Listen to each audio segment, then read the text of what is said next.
Welcome, wanderers of Middle-earth. Today we unveil a secret hidden in the very foundation of Tolkien's Legendarium, a revelation that changes the way we understand the Lord of the Rings, the Silmarillion, and the entire history of Arda. What if I told you that a single letter, written in 1951, holds the key to unlocking the true purpose behind Middle-earth? This is no ordinary letter. In it, Tolkien explained the grand design of his mythology, weaving together elves, men, and the long shadow of evil stretching across the ages. It was meant to convince a publisher to take on the Lord of the Rings and the Silmarillion as one interconnected saga, but in doing so, Tolkien laid bare the very soul of his creation. Letter 131 to Milton Waldman is perhaps the most important written insight into Tolkien's mind. Here, he describes how his entire Legendarium is not just a collection of stories, but a mythic history filled with deep philosophical and theological meaning. He speaks of the immortal elves, bound to the world yet doomed to fade, and the race of men, whose great mystery is the gift of Ilúvatar, death itself. But why does this letter matter? Because in it, Tolkien clarifies that the Lord of the Rings is not merely an adventure about a ring. It is the culmination of a tragedy stretching back to the First Age, when the mighty elven princes swore an oath that doomed their people. The echoes of their fall resonate all the way to the War of the Ring. The corrupting power of the One Ring is but the final chapter in a story that began when Fëanor forged the Silmarils, as recounted in the Silmarillion. And here's where it gets even more fascinating. Tolkien himself described how his stories were built on a fallen world, where beauty and loss are inextricably linked.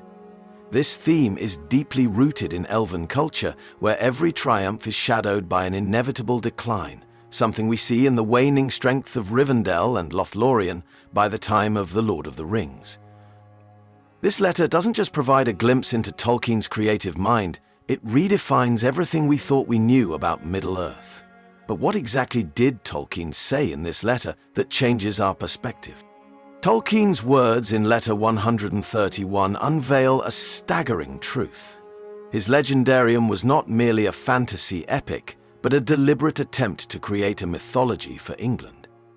He laments the loss of ancient English myths, erased by history, and seeks to replace them with a body of more or less connected legend that would feel as though it had truly been passed down through ages.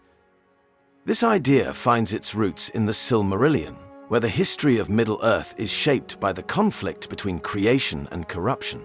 In the letter, Tolkien describes how Morgoth, the first Dark Lord, did not simply seek to conquer, but to mar all things, to twist creation itself into a shadow of its intended beauty. This is the core of his mythology, a world in which evil cannot create, only distort. We see this echoed throughout the Legendarium.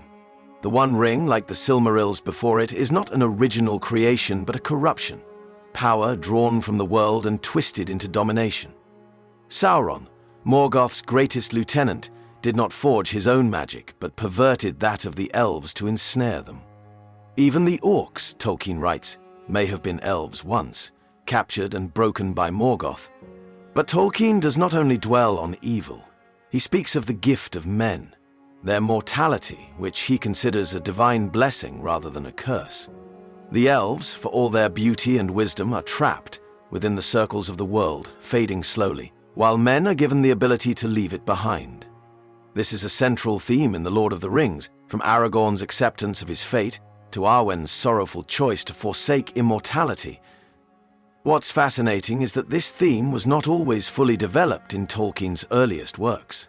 As seen in the Book of Lost Tales, his first conceptions of Middle-earth were more like fairy tales, full of strange gods and ethereal magic.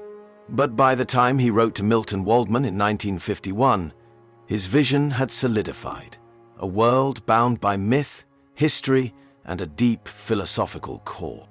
And here's where the letter takes an even more intriguing turn.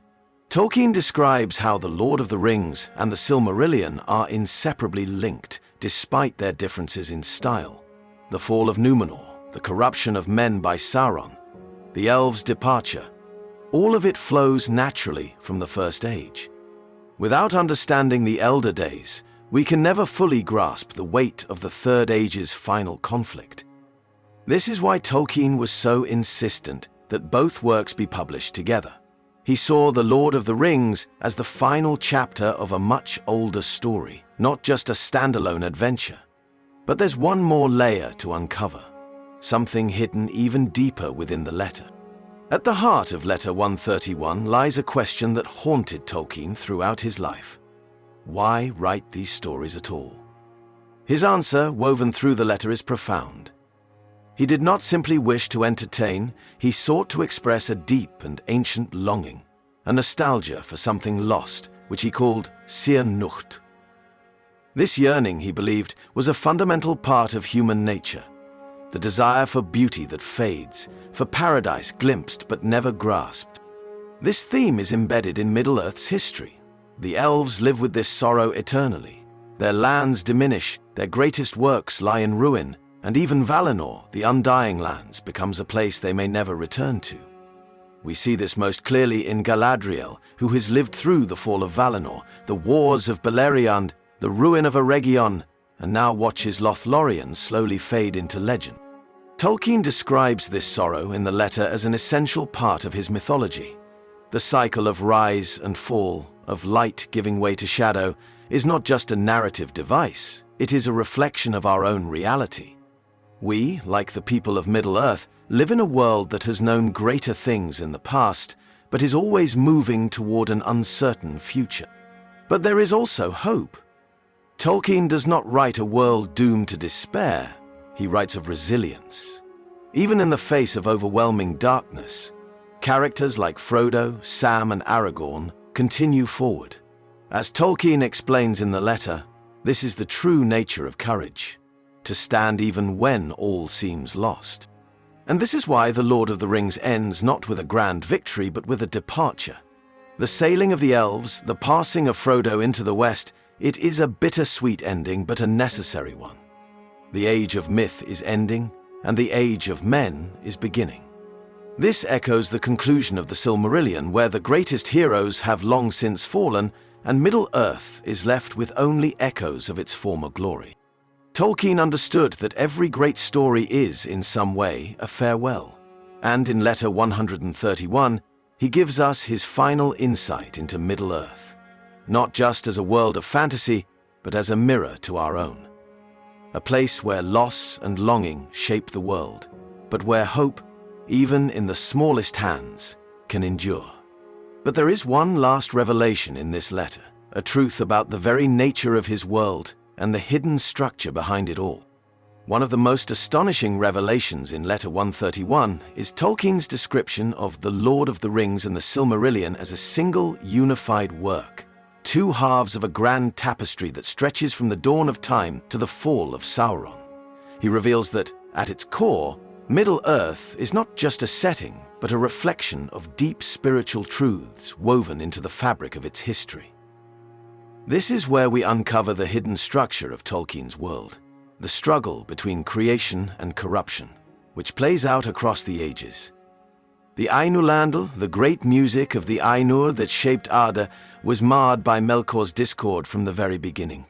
Every story that follows, from the war for the Silmarils to the forging of the rings, carries echoes of that first corruption. Tolkien himself describes how Middle-earth was designed as a subcreation, a term he used to explain the acts of myth-making. He believed that humans, made in the image of a creator, have an innate desire to tell stories that reflect deeper truths. In this way, the Silmarillion was not just a collection of myths, but a meditation on the nature of creation itself. We see this concept echoed in the fates of the great artisans of Middle-earth, Feanor, who created the Silmarils, and Sauron, who forged the One Ring. Both sought to craft things of immense beauty and power, yet both ultimately fell to pride and destruction. This mirrors Morgoth's original rebellion, a desire not to create, but to possess. This cycle of creation and downfall is mirrored in the histories of Númenor and Gondor. Númenor, the greatest kingdom of men, was gifted long life and wisdom, yet it was destroyed by its own pride.